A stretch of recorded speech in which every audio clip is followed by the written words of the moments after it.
जय श्री राम, जय बागेश्वर धाम, जय गौवंश। अयोध्या धाम में प्रभु श्री राम प्राण प्रतिष्ठा के साथ गौवंश के स्थायी समाधान के उपलक्ष्य में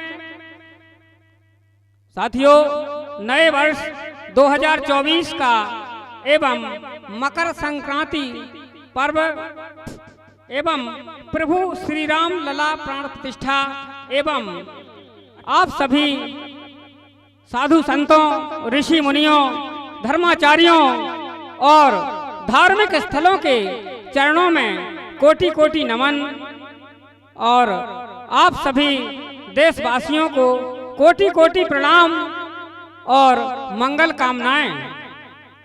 साथियों, प्रभु श्री राम सनातन धर्म के राजा हैं और हमारे भगवान हैं और अयोध्या धाम में 22 जनवरी 2024 को श्री राम लला प्राण प्रतिष्ठा के साथ अपनी ठाठ बाटिका में आ रहे हैं। हम सभी देशवासी एक साथ मिलकर प्रभु श्री राम लला प्राण प्रतिष्ठा के साक्षी बनेंगे और अपना जीवन धन्य करेंगे और घर घर दीप जलाकर दिवाली मनाएंगे और देश से अंधकार को भगाएंगे। प्रभु श्री राम लला प्राण प्रतिष्ठा के अनुष्ठानों में गौ माता के देसी घी के लाखों कुंडी हवन यज्ञ हो रहे हैं। ऐसे में सनातन की रीढ़ गौवंश के गौ संरक्षण के स्थायी समाधान का सपना साकार होते देखना चाहते हैं। गौवंश ने हमें हजारों वर्षों से पाला है। माँ का उपकार, कर्ज, फर्ज हमारी पूंजी है। गौ माता संपूर्ण मानव समुदाय के साथ मिलकर हमें हमारे देश को धर्मनिरपेक्ष राष्ट्र में सबके साथ सबके विकास में बिना किसी भेदभाव के हमारे ऊपर जो उपकार किए हैं उनमें हमें दुआ से, दवा से और लाल यानी बेल पावर से और अमृत जैसे दूध से पाला है। दुआ में हम अपने सनातन में 33 करोड़ देवी देवताओं में से किसी को भी माँ की सेवा से सिद्ध कर सकते हैं और दवा से, माँ के सानिध्य में रहने से हमें घातक बीमारियों से बचाया जा सकता है और गौमूत्र से भी घातक बीमारियों की दवाएं बनी हैं।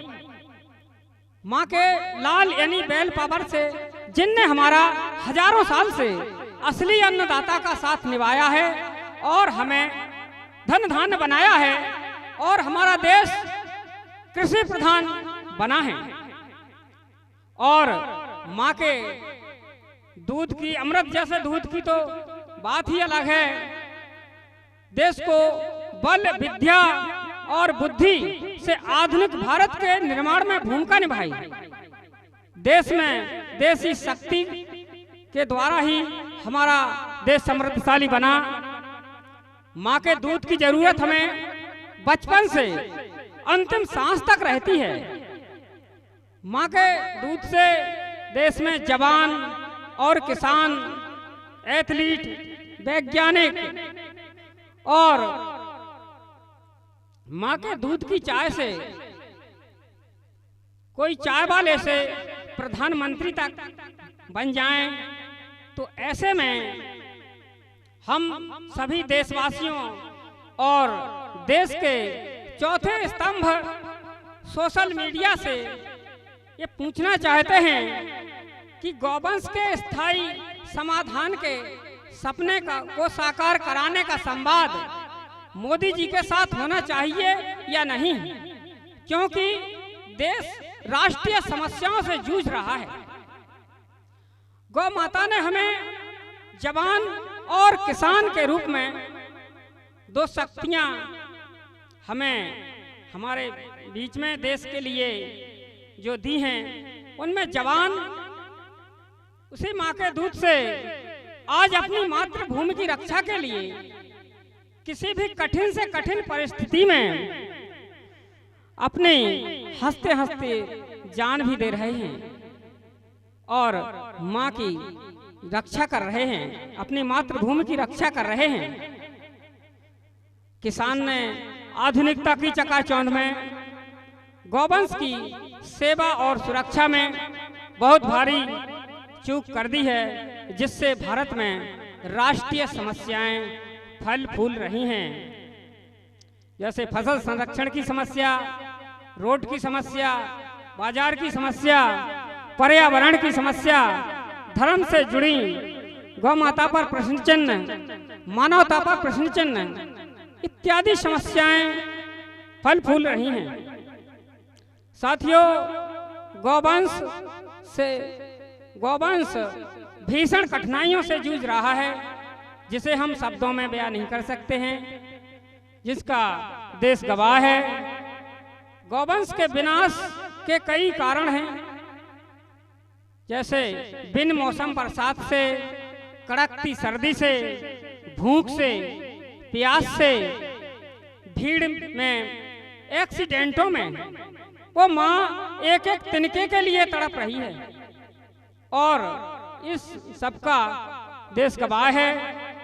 भयानक मुसीबतें हैं उनके ऊपर, जिसे हम शब्दों में बयान नहीं कर सकते हैं। साथियों, जिस प्रकार माँ ने हमारे लिए हजारों वर्षों से काम किया, हमें हर क्षेत्र में आगे कर दिया है और हम माँ को भूल रहे हैं और उनकी कुर्बानियां नहीं रुक रही हैं।